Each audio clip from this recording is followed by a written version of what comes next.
아니 왜 그렇게 게으르게 누워만 있어? 아니 너도 딴 집 애들처럼 의욕 좀 가져봐. 아니 애가 꿈이 없다는 게 말이나 되니? 아 너 인생 왜 그렇게 살아? 이렇게 아이를 탓해서는 될 일이 아니라는 거예요. 원래 그랬던 아이는 없거든요.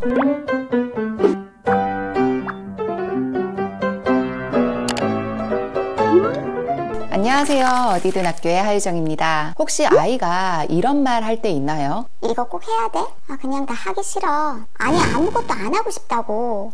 비슷한 이야기는 교실에서도 종종 들을 수 있는데요. 아니 애들이 생기가 막 넘쳐 흘러야 될 나이인데 아니 데친 시금치 마냥 수업 내내 무기력한 상태로 앉아있는 아이 가끔 마주할 때가 있거든요. 특히 고학년들. 혹시 아이의 이런 말을 가정에서도 들어본 적 있으세요? 툭툭 막 내던지는 말로 아니면 입에 달고 사는 말로 바로 무기력의 목소리예요. 무기력, 스스로 아무것도 할 수 없고 하고 싶지 않은 상태입니다. 이 학습이라는 맥락에서 유독 무기력할 때는 학습 무기력을 의심하죠. 아니 선생님 우리 애한테 학습 무기력이 찾아와가지고 애가 도통 공부를 하지 않아요. 이렇게 말씀하시는 부모님들 계신데요. 그런데 이 학습 무기력은 원인이 아니라 결과예요. 이게 무슨 말이냐면 학습 무기력이 찾아와서 아이가 공부를 안 해요. 이게 아니라 반대라는 거죠. 잘못된 공부 방법 때문에 학습 무기력이라는 결과가 나타난 거예요. 아니 왜 그렇게 게으르게 누워만 있어?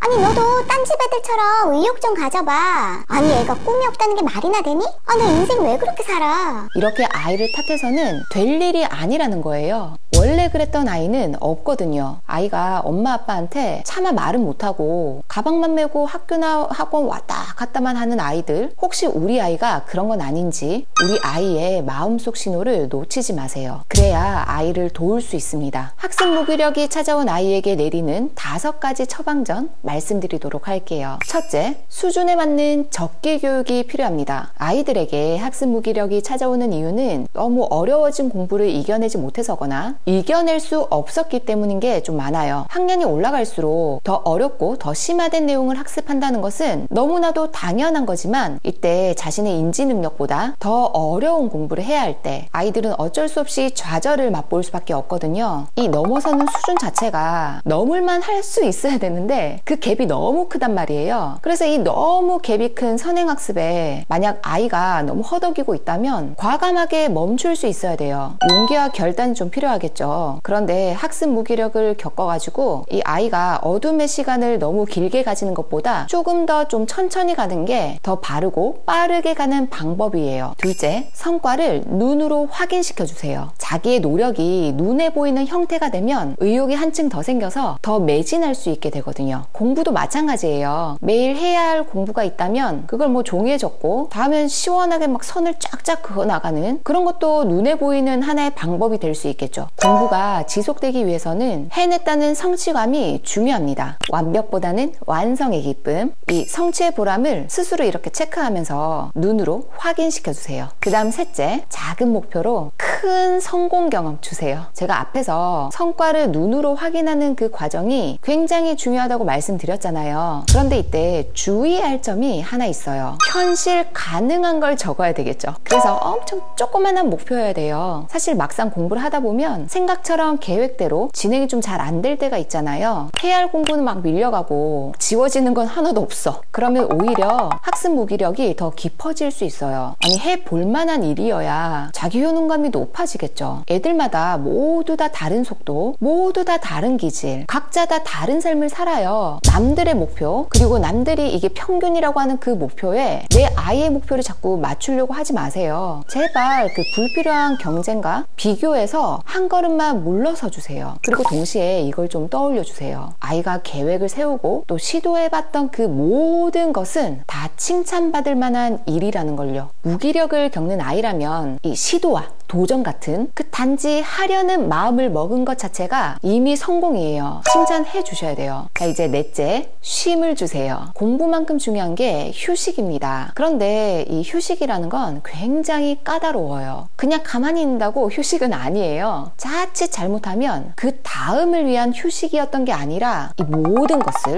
모든 에너지를 바닥내버리는, 휴식 아닌 휴식을 취하는 아이들도 굉장히 많거든요. 이 많은 아이들이 휴식의 도구로 무엇을 사용하나요? 게임이나 영상, 만화나 드라마 사용 많이 하잖아요. 요즘엔 애들 쇼츠 막 릴스 이런 거 막 계속 보고 있죠. 거기에 푹 빠져 있다가 멈추고 다시 공부로 되돌아오기란 어른들도 힘들어요. 애들은 오죽하겠어요. 애들의 육체는 책상으로 돌아올지언정 사람의 뇌는 그곳에 계속 머물러 있거든요. 무기력을 떨쳐내는 휴식은 몸을 움직이는 휴식입니다. 가벼운 산책이나 운동, 하다못해 놀이터 운동도 괜찮아요. 공부도 안 한 게 너 어디 놀러 가려고 그래? 양심이 있어? 이런 마음은 내려두세요. 애들이 움직인 만큼 활력이 다시 살아납니다. 자, 5째. 이 학습 무기력은 자연스러운 것임을 인정해주세요. 공부가 좋아서 하는 아이 흔치 않아요. 그냥 거의 없다고 보시는 게 우리의 정신건강에 좋겠죠. 아니면 또 그 특별한 아이와 내 아이를 또 비교할 수 있으니까요. 공부가 특기라고 하는 서울대생들조차 설문조사에 의하면 공부가 좋아서 했다고 답한 아이들은 거의 없어요. 어쨌든 하기 싫어도 참고 해온 아이들인 거예요. 공부를 즐기지 않는 아이를 나분할 필요는 없다는 거죠. 특히 어릴수록 공부에 몰입하는 것은 굉장히 어려운 일입니다. 하지만 공부는 아니더라도 그 어떤 일이든 스스로 뭔가 하고 싶은 욕구가 샘솟거나 또 무언가의 재미를 느낀다면 그 내면의 에너지는 있다는 증거거든요. 그러니까 내 아이에 대한 믿음이 필요합니다. 우리가 아이를 잘 믿잖아요. 그런데 이게 우리 마음속으로 그래, 나는 아이를 믿고 있어.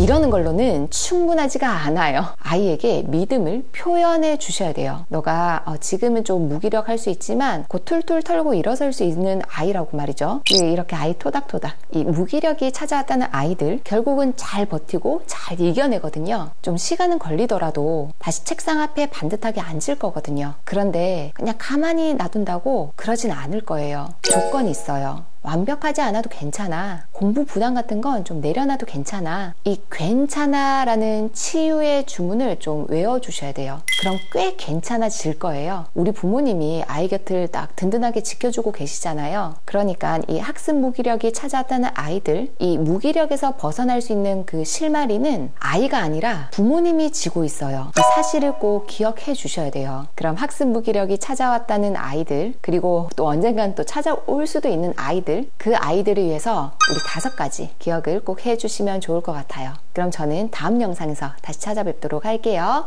안녕.